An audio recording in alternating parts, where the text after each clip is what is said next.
We're known for outstanding audio quality. And with DTS X, you'll hear just that.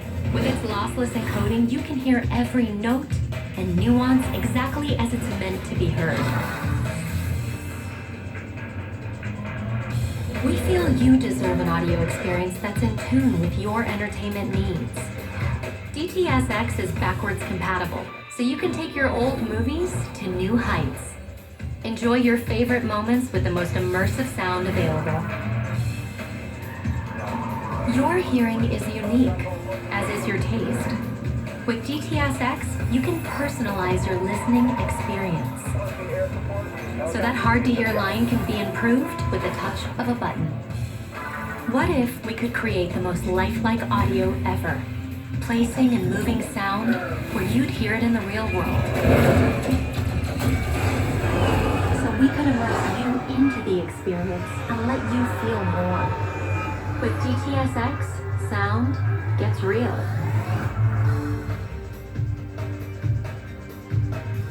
Enjoy audio in your home, your way.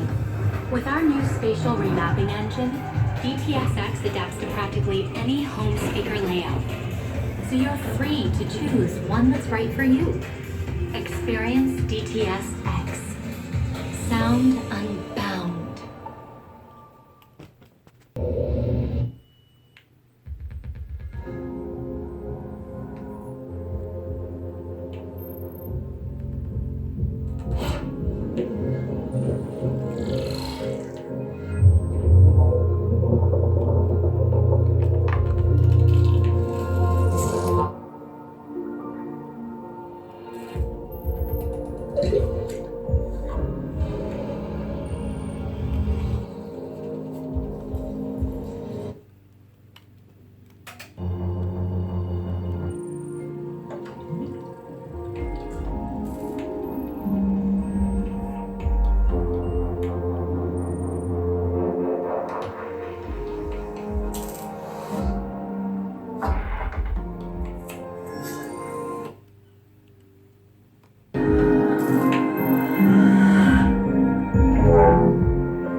Alright folks, that was my little DTS X intro for you guys, little demo videos.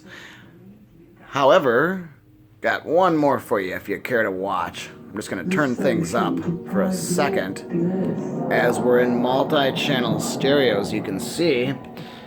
However, we're not even getting a full signal in surround sound. We're just getting a front left and a front right input signal here. So the way I've got this set up is extremely immersive and interesting. And I'll explain things in a couple of seconds here.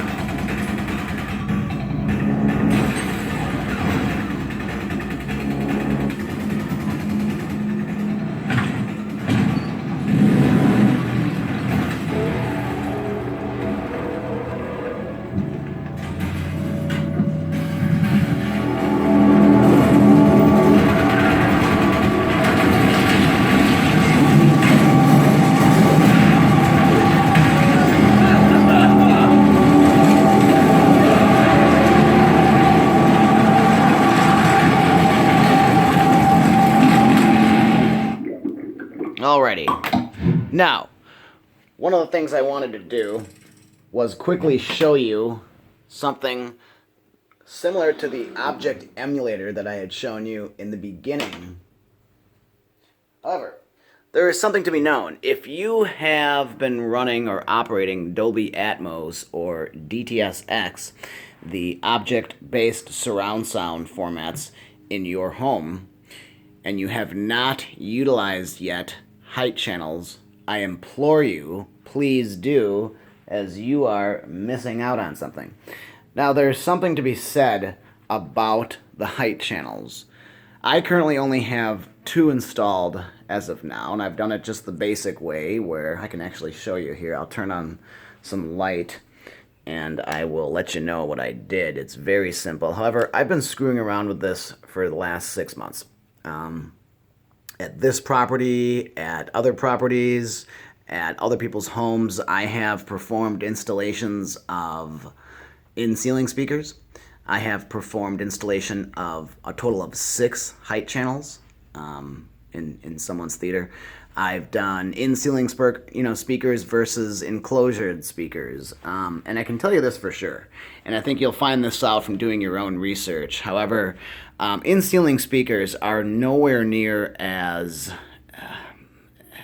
in performance-wise, just going to use the word good, as regular enclosured speakers. In-ceiling speakers just don't produce as much of the immersive audio experience, in my opinion, that regular speakers hung on the wall or ceiling do.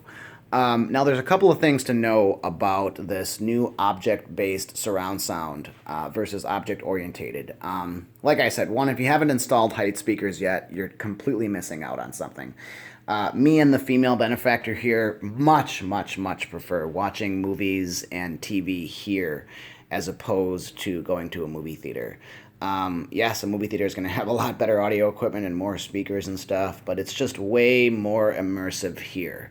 It's just way over the top here. And I've got a video coming soon, a complete video of DTS X versus Dolby Atmos, and I'll play some content actually in Atmos and in DTS X, and I'll have you compare the two, and see which one you like better. However, there's a lot to be said, and I'll do a video entirely on DTS X soon, not Atmos.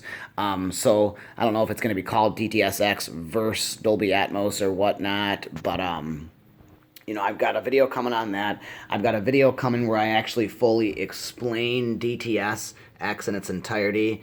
I've got a video coming where I explain Atmos, where I explain Dolby Vision.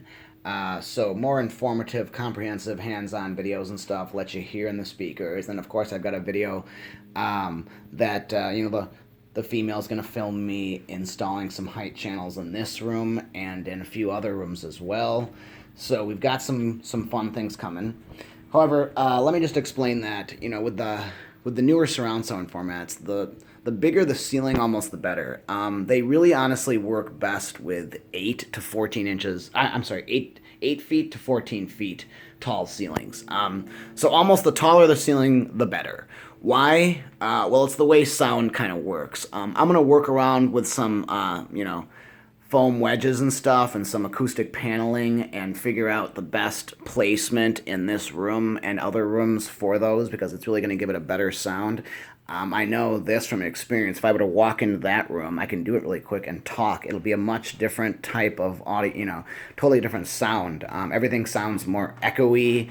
It's just completely different. And one of the coolest things I've done so far was utilize this guy, that receiver right there, and the Emotiva Bass X receiver, power stereo amplifier. And to drive the front speakers or surround backs or even heights with the Emotiva is just over the top. It's insane. So it's my preferred setup. However, it's really fun to start utilizing these speakers as well. All I can really do is turn them around, but there's something new in the works here.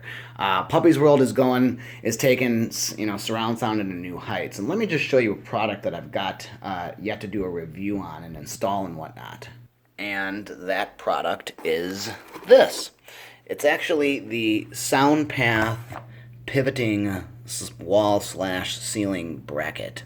It's a mounting kit by SVS, one of the best speaker companies in my opinion that I love to go with. They merge audio and movie soundtracks completely better than any speaker manufacturer I've ever encountered.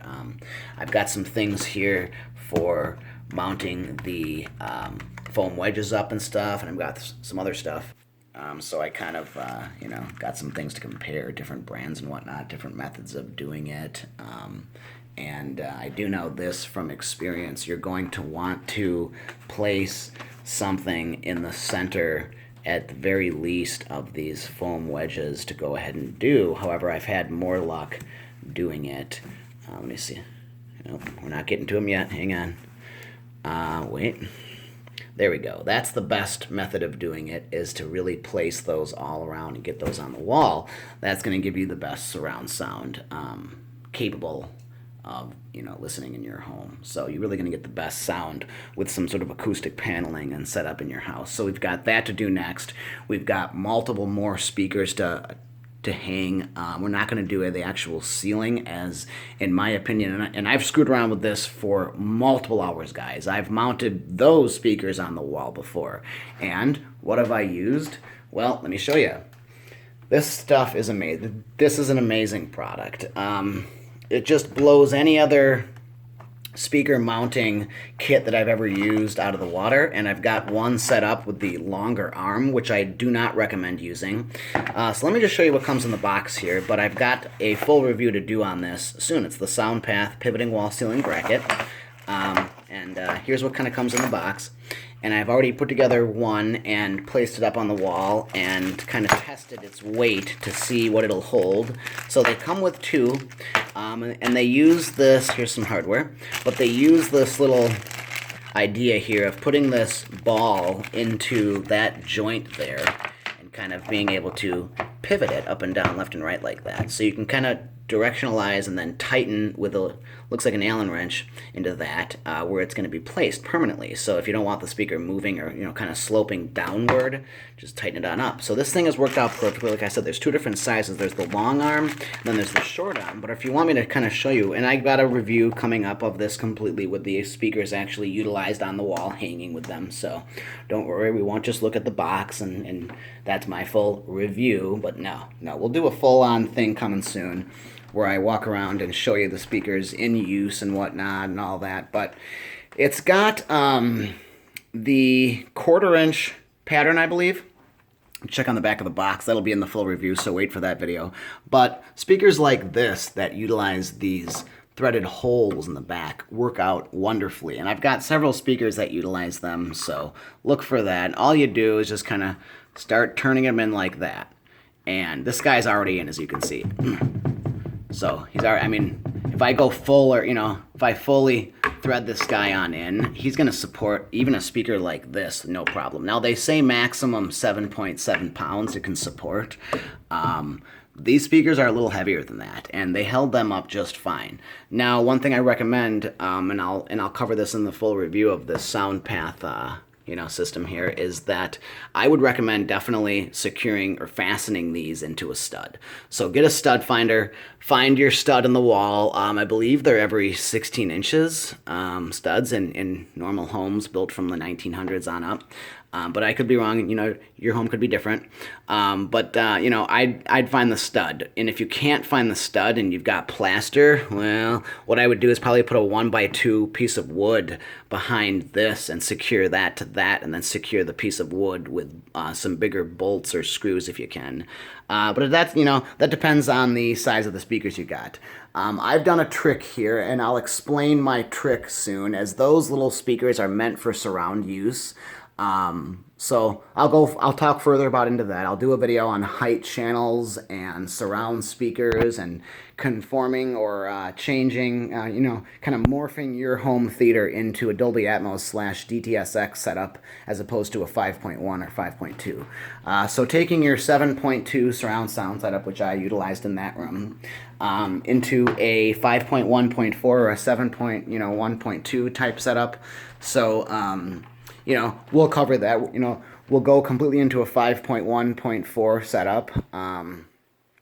point 4 being 4 height channels. So we'll do the 4 height channels. I'll let you listen and stuff to some true content in Atmos, and I'll vice versa it between Dolby Dolby True HD, Dolby Digital, and then Dolby Atmos, and then we'll go DTS HD Master Audio, we'll go regular DTS, then we'll go into DTS X and whatnot. So I'll have some interesting things for you, but I'm telling you, if you have not done the height channels yet, even just 2 of them like this. I have done this countless many times, so many different times. I've mounted these speakers up, I've mounted those speakers up, I've done those speakers, I've done those speakers. And what we honestly prefer for right now is a more basic setup with just those little speakers, specifically in that position though. Why that position? I guess it's got something to do with the listening position here, and it's also got to do with the dynamics of the room. The way this room is set up with the thicker carpet and whatnot, and the furniture inside of it and all that, it sounds absolutely wonderful. I've yet to do, I've got to do this soon, where I'm going to actually place some SVS elevation speakers up here. And believe it or not, they're not going to work best in the corner. I've found so far that mounting them up specifically in this room, kind of right there, and so where I'm talking about is kind of right up there, and so not exactly in the corner, and right up here, so it kind of envelopes the whole surround sound area here, because keep in mind your sound stage is going to be directly where your reflection points are, so you're going to want to figure out your reflection points either with a yardstick or a some sort of a measuring stick or a laser pointer or whatnot, and kind of determine where your speakers are pointing. You're going to want to point them towards the listening position, and if you've got multiple people watching movies, like 5, your listening positions are going to be all around that, so you're going to want to have a little bit of wider of a sound stage and figure out your surround matrix that way, and go from there. But as I've said, I had the nephews come over, and they watched a movie in this room, and they couldn't believe it when I had the front height channels installed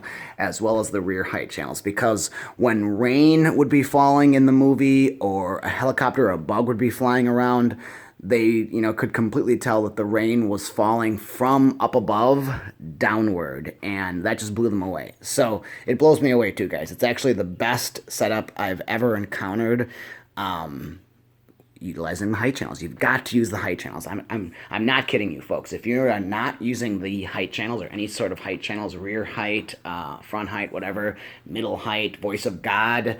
The voice of God is kind of one in-ceiling or height channel for Oro 3D. And I'm going to have a video too of comparing the Oro 3D, Dolby Atmos, DTS X, and then I'll further go into like DTS HD Master Audio, Dolby True HD, Dolby Digital EX, DTS EX, ES 7.6.1 and all that, Neo X, and all the different analog and digital surround sound formats and whatnot. But I'm telling you, if you have not utilized the height channels, you've got to do so. You're missing out on so much stuff. So that's the deal. I would... And I don't know if you can hear the, channels right now, but there are some secrets and there are some tips and stuff, tips and tricks, whatnot, as to placing them and wiring them and utilizing. It's not just plug them into the rear height channel ports on the receiver and place them in the wall or ceiling and go to work. There's a little bit more. I have a little bit of some tips and tricks to recommend as to wiring them up and utilizing, because a lot of people have asked me how do I a lot of people have asked specifically, I can't get this damn channel to go, but a lot of people have asked specifically, hey, I've installed height channels and I can't hear shit out of them. It just doesn't sound that great. It's not that good. I'm not hearing that much stuff out of the speakers and whatnot, and it's not working out too great for me. It's just kind of more aesthetic purposes. It doesn't really serve much more of a purpose than that, And honestly, even with the Dolby Atmos, I really can't hear them that loud, and I have to change the channel level and volumes to those speakers and whatnot and go through different surround modes. And then a lot of times I end up finding myself where I'm just stuck using multi-channel stereo. So it's not a true discrete surround sound setup. And I've got the receiver set up right now into by-wire mode. I'm sorry, not by-wire, by-amp mode. I, of course, of all people should know this. But I've got it set up in by-amp mode. So it's by-amping the front 2 channels right now. So I'm going to switch that on up to the SVSs soon. Bam! Ask and you shall receive. So, I'm going to switch them on up to the SVS channels here soon. So I'm going to change the receiver from bi-amping mode on the front. We'll go just with a regular bi-wire mode, and then we will... Good thing about those KEF speakers is this. Love my SVSs. They do sound a little bit different than the KEF speakers. The KEF speaker is a little bit more tailored towards music audio instead of movie audio, but let's just take a look here at what they offer in the back. And of course, like I said, I've got them bi-amped right now on that receiver, so I'm missing out on 2 other channels specifically. But we got to go ahead, see this here? So you can mount it up like that, sideways or upwards, just with a screw in the wall. But we're not going to do that. We're not going to trust these heavy bookshelf speakers mounted on the wall with 1 screw. So yeah, we'll go ahead and mount those on up at some point. These are the best guys for movies, in my opinion, and music alike. Even vinyl, they do have incredibly powerful bass, so you're almost not even requiring a sub for those speakers. And like I've said before, honestly, for the best sound, you're going to want to match up your front speakers to a center channel, and then you're going to want to match those surround speakers on up to your fronts as well. So that's why we've got SVS elevation speakers required here. We're needing those, so if you'd like to send me some SVS elevation speakers, I'd love that. I'm kidding. It's not going to happen. But yeah, so we've got to order those on up soon. And get those, but I'll do a video soon, guys, where there's some tips and tricks on wiring them up and changing them through, because of, like you said, a lot of people have done the height channels and just didn't get the maximum performance out of them. So there's some tips and tricks. Play around with your wiring, wire them out of the surround back ports, wire them out of the surround ports, then switch between your front heights, rear heights and all that, change the speakers in multiple different spots. Do them on the ceiling, fire them kind of downward, or do them on the wall and fire them straight back like that. There is a science to this setup specifically, and the science, I'll just really quickly go into it, is the fact that those 2 speakers are firing kind of at each other. They're not even pointing downward. So right now the sound kind of hits directly in the center right here. And with the surround back speakers right here and the surround speakers kind of pointing towards here, realistically, those should be kind of placed right here. As if I'm watching a movie, I will move those over here. It's really a complete, envelope and surround. And a lot of people don't know this, but I am working with some software developers at Dolby and or DTS. I haven't figured it out yet, but my goal in the next, say, 10 years is to hope to have my own surround sound format. So that's why I'm working with software developers and writers and whatnot to actually create, and I've done this before, so patents pending, believe it or not. I have attempted to create floor speakers, so thin drivers and tweeters that sit on the floor, either under your couch and whatnot, in front of your couch, on your coffee table, below your coffee table, behind your couch, that would operate in a sense of a complete, 15, 16, 17, 18.1 or 2 or 3 or 4 surround sound matrix, where you're actually enveloped completely in speakers and surround mode, so floor speakers. I've even got an idea of some different type of speakers. I'll let you know as soon as patents pending on those. But so I've got an idea in mind, guys, that I hope to market at some point in life, but it takes a lot of money to do that and a lot of patents, required, and patents are expensive, even to pen them. So that's in the works. Hopefully I'd love for DTS specifically to get on board, as, like I said, I've got a video coming of DTS X explanation and the difference between DTS X and Dolby Atmos. Of course, I prefer DTS X. Why? They've got that dialogue enhancement where you're not just sending all the voices to the center channel. If you're watching a sports broadcast, something like that, you can turn up the broadcaster's speech, turn down the crowd. There's a lot of different things. There's several different aspects of why DTS X is preferred for myself to Dolby Atmos. Plus also DTS X calls it Anywhere Point 1. And what they mean by Anywhere Point 1 is that you can exactly have the speakers put anywhere. There's no specific type of setup or surround stage or requirement for placement like Atmos. Atmos is very specific about placement. So if you don't have your speakers placed accordingly for Atmos, it won't work that well. So that's why I've got a video coming on Atmos, guys. I'll let you know exactly where to put those speakers and how to utilize that, how to make your theater up to par and to be utilizing all those height channels and rears, fronts, ceilings, everything, in-ceiling speakers and whatnot. So got a lot to come, guys. I hope I've informed you a little bit here, but next I'll do my video on actually adding more of the floor standing speakers, changing the bookshelf speakers, flipping between A and B speakers in the front and utilizing that in your surround sound. The heights, in ceilings, I've got to have the female film me installing them actually, just as opposed to just drilling a hole in the wall, putting a screw in and then hanging the speakers up on that. That I don't necessarily recommend, however, it is the easiest to do, so feel free to go ahead and try doing that. All you got to have is little holes in the back of your speaker. Even the SVSs are held up with little holes in the back that you can just drop them on it, to a screw head. So there's multiple ways to do it, guys. Get your height channels installed, please. I'm going to hide all the wires soon. I'll tell you how I do that. Why don't we just walk into here really quickly as I've got something that is meant for hiding the channels. And here, let me kind of show you this. Just going to get this out.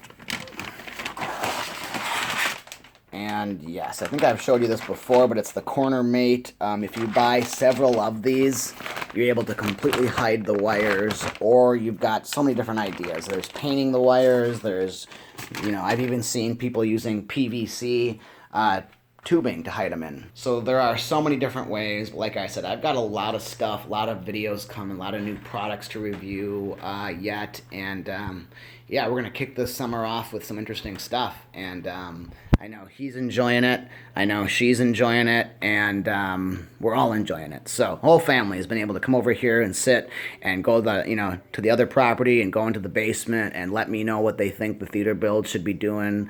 We're still very, very early on in the building stages of that and designing, and we haven't picked any of the equipment other than, an Emotiva amplifier and a Marantz processor.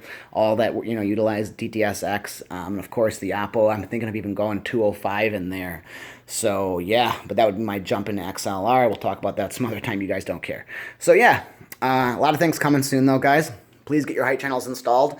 Ask me for recommendations or placement ideas, sound panels and whatnot. I'll try to answer them as best as I can.